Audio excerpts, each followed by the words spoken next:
So today our eminent speaker is Dr. Anwar Zahid. He is presently the Director of Groundwater Hydrology in Bangladesh Water Development Board. He has worked on areas like groundwater monitoring surveillance, groundwater management, and climate change. So I would like to request Dr. Anwar Zahid to initiate today's lecture. Thank you. Can you see my presentation? Yes, sir. Yes, sir. Okay.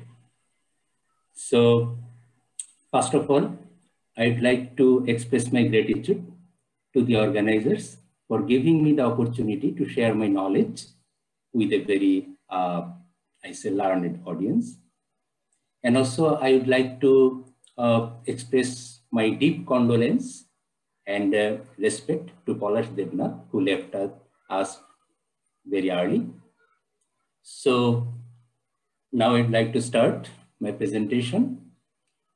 Today, the topic of my presentation is groundwater development in the Bengal Basin, need of research-based assessment for sustainable management. Bangladesh is a part of Bengal Basin, as well the West Bengal, part of Bengal Basin. So many of our challenges and characteristics of groundwater development is common.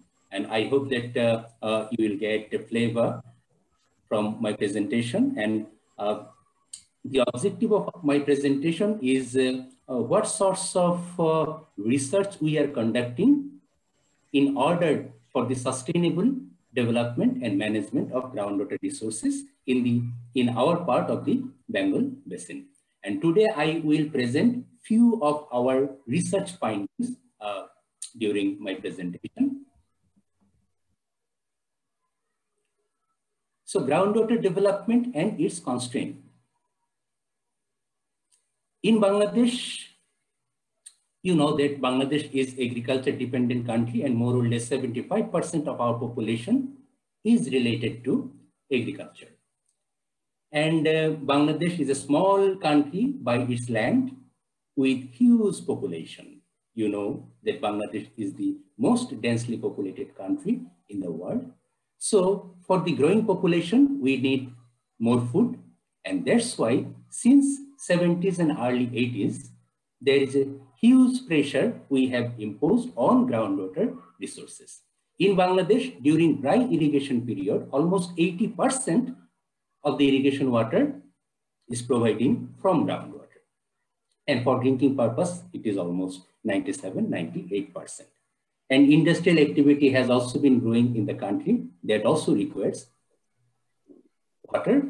And obviously, these industries are also depending on groundwater resources. If we consider our aquifer system in the Bengal Basin or Bengal Delta, we know that we have unconsolidated to loosely consolidated alluvial sediment.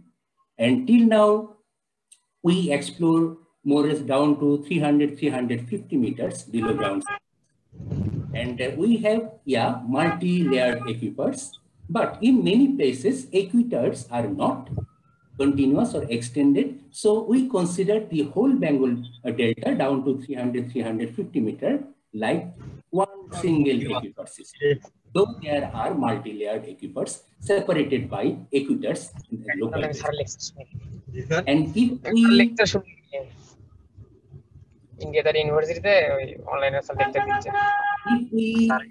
consider our aquifer system down to 400 meter, we have the irrigation zone in the upper part, mostly in 50-60 meter depth.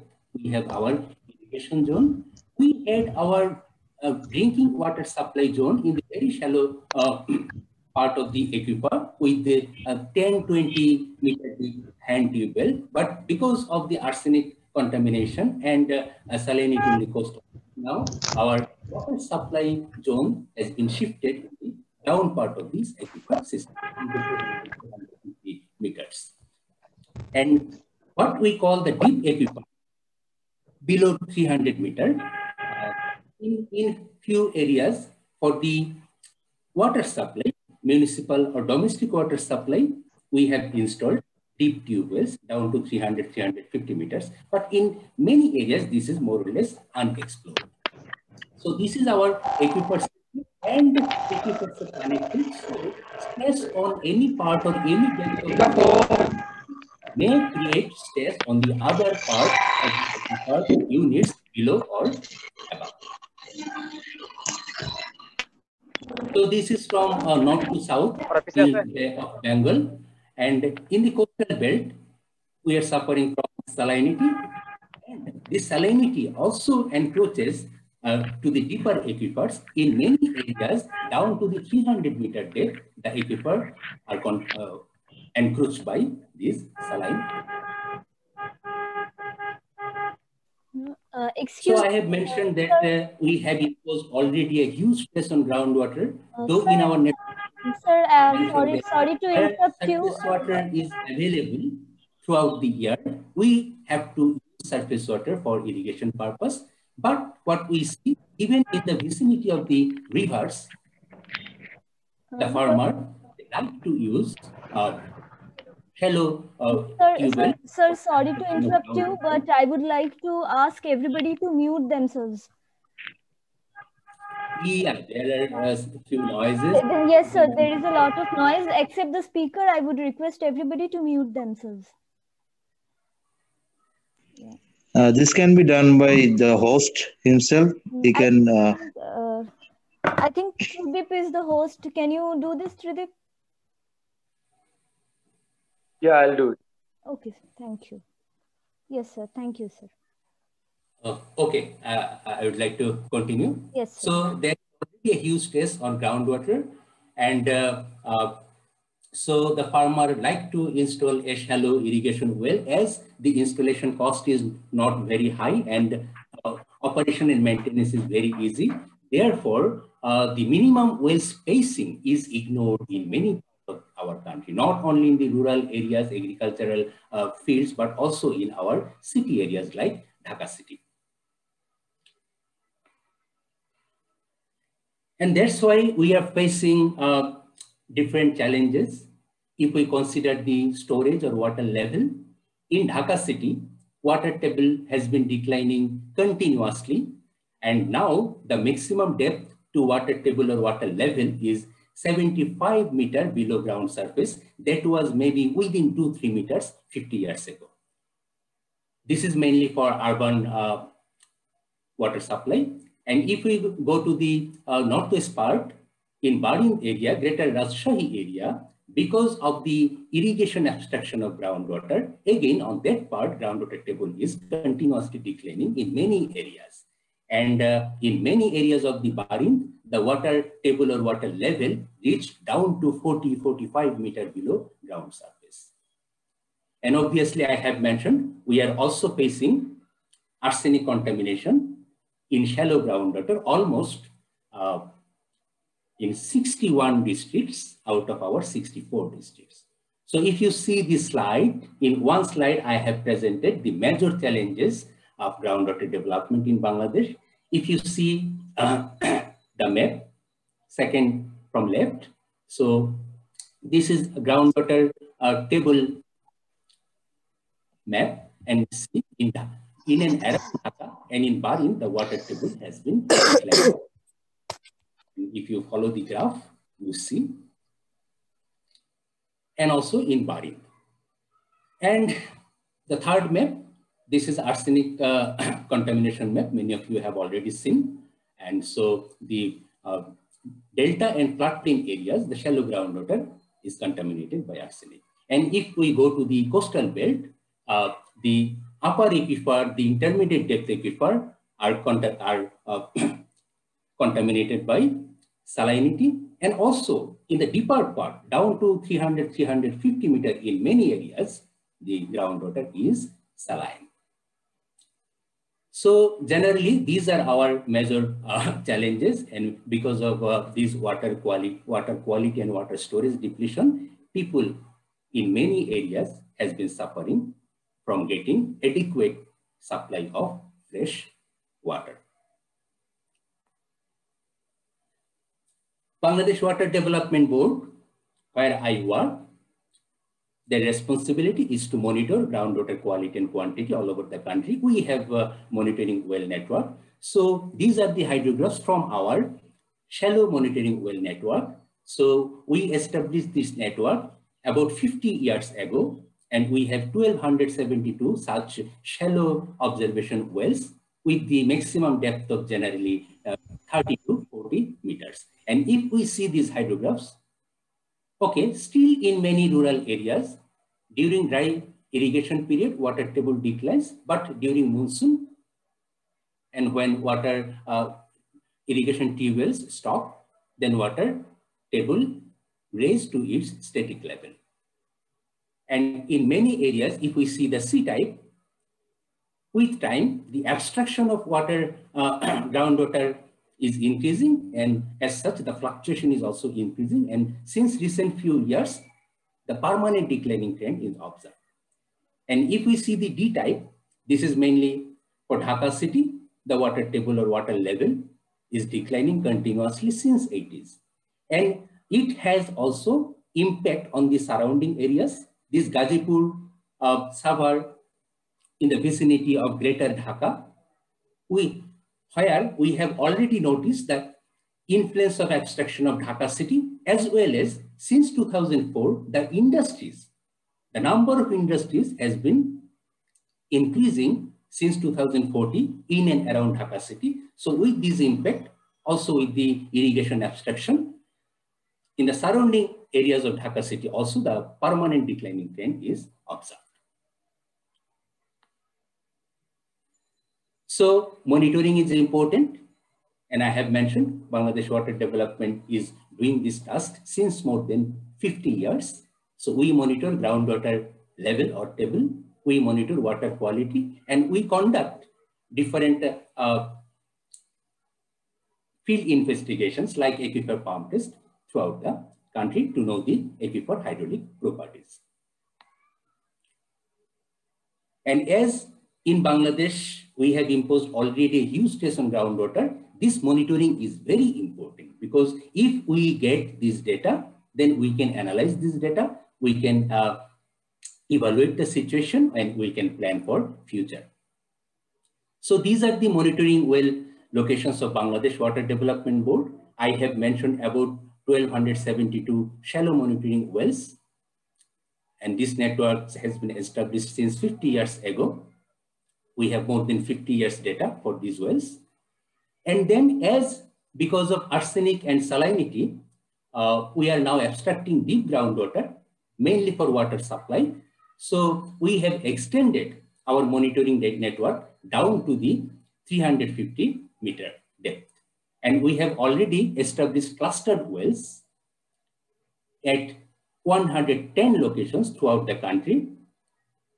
And each cluster well unit consists of 4 wells at different depth levels down to 300 and 350 meter to assess the water quality and water storage at different depth levels of these aquifer systems. So these deep aquifer, this deep monitoring well network we have just established, and we are trying to collect data from all of these 2,222 wells. So these are examples of our monitoring activities. And as we feel that monitoring is very, very important to evaluate the changes. So recently our government has formed the Bangladesh Delta Plan. This is 100 years plan to manage this delta. And in this Delta Plan 2100, the groundwater monitoring, strengthening the groundwater monitoring network is also highlighted. And as a part, till now our monitoring wells, we collect data manually once a week for water table. And for water quality, we collect dry season and monsoon sample. And now we have started to install automation sensors with telemetry for groundwater level and salinity. So we have planned to install such monitoring automated monitoring stations in 905 wells out of our 2,222 wells. So the installation activities has already been started, and we hope that by next 2 months, we will complete to install all of these 905 wells. So we hope that we will get 1 hour interval water level data and salinity data, and real-time data we can show. So we know that this groundwater level or table data is very important to assess water storage, water recharge, to design the tube wells. And normally we estimate our water recharge considering fluctuation, seasonal fluctuation of water table. We know this very simple equation, R recharge equal to specific yield multiplied by seasonal water table fluctuation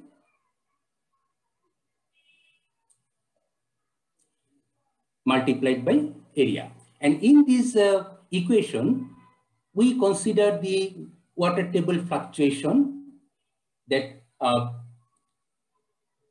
when water table rises, we consider that this rise is only due to the encroachment or infiltration of water.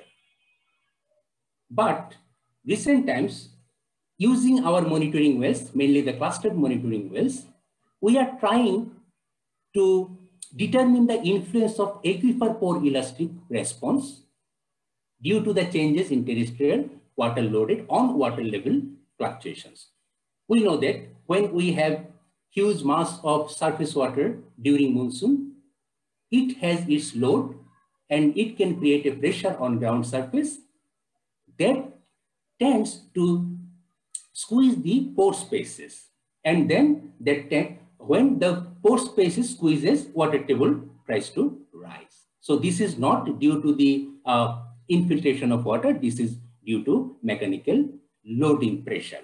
And again, when during dry period, we abstract huge water, then the load decreases. And again, during monsoon, when there are recharges and we stop to abstract water, then load increases. And this has impact on this fluctuation of water table.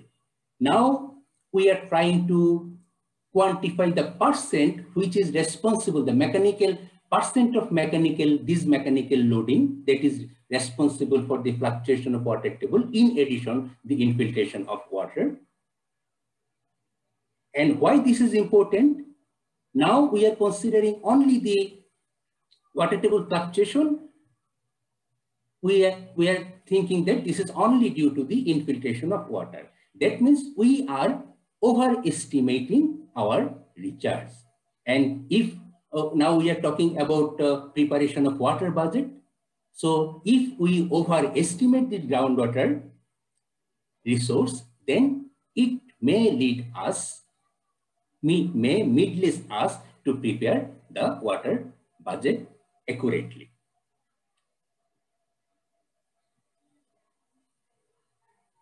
So this is important, and such sorts of research can support us to go for more accurate assumption estimation of water resources, and which is important to prepare water budget as well as to prepare the water allocation plan for different uses.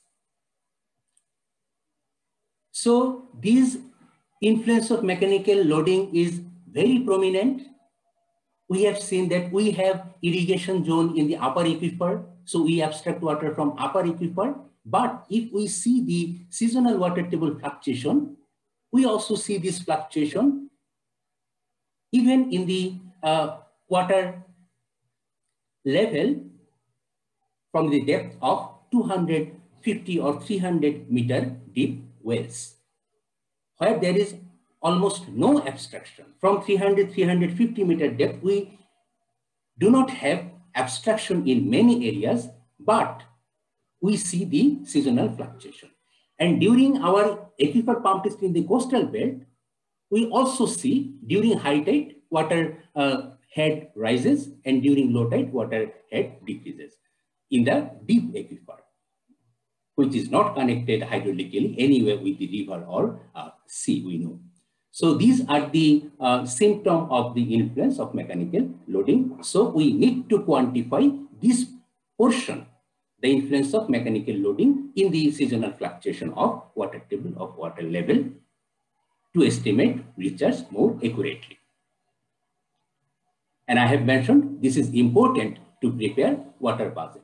Now under Water Act, we are planning to go for union or upazila level water budget. And for water budgeting, we need first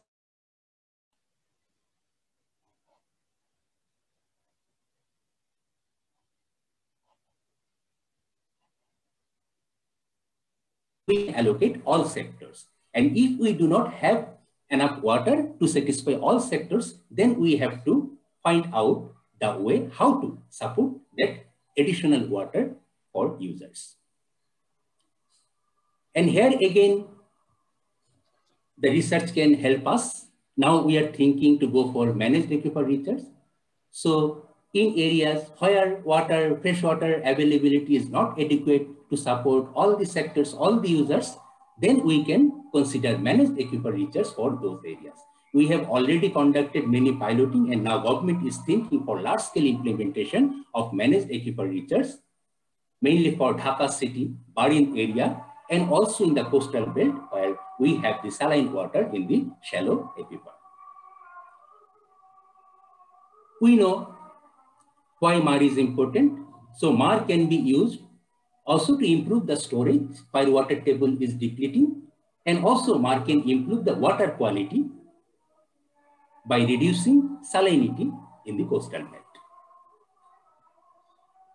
So with Delta S, Bangladesh Water Development Board and me, we prepared maps, mapping of recharge potential and recharge technologies for different areas of Bangladesh.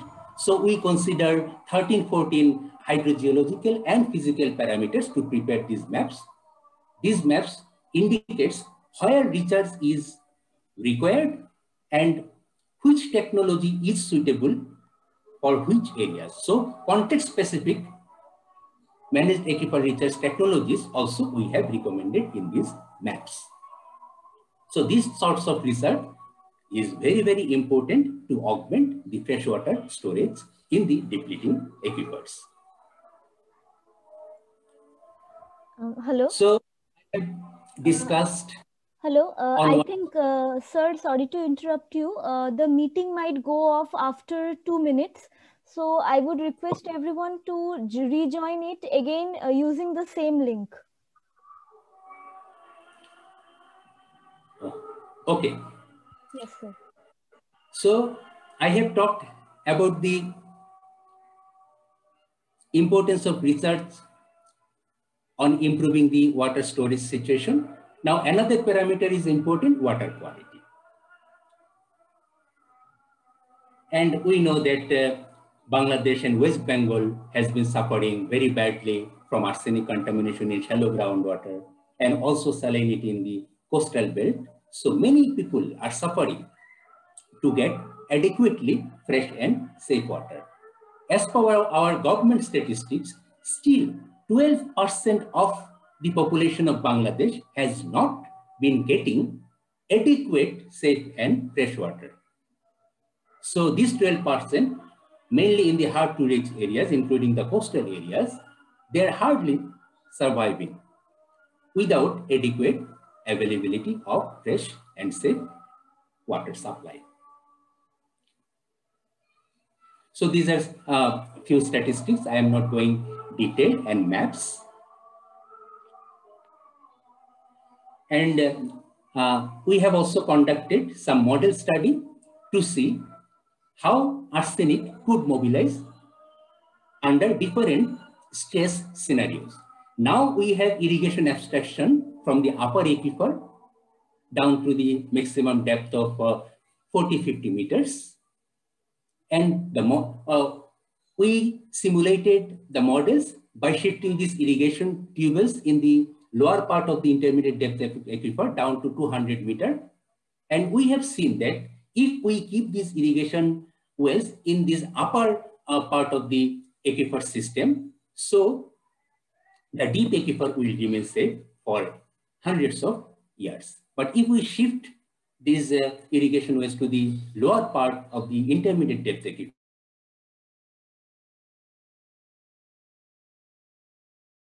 I was talking about the findings of model simulations related to the advective transport of arsenic with the movement of water. And from these simulations, we have found that if we keep the irrigation wells in the upper aquifer system, currently where it is, then the deep aquifer, the deep groundwater will save from arsenic for many years, hundreds to thousands of years. But if we shift these irrigation wells in the deeper part, so along with the shallow groundwater, the deep groundwater will also be contaminated. And also the government in its arsenic mitigation policy 2004 has mentioned that the deep groundwater must be restricted only for drinking or potable water supply, not for irrigation. So these model simulation also support that guideline.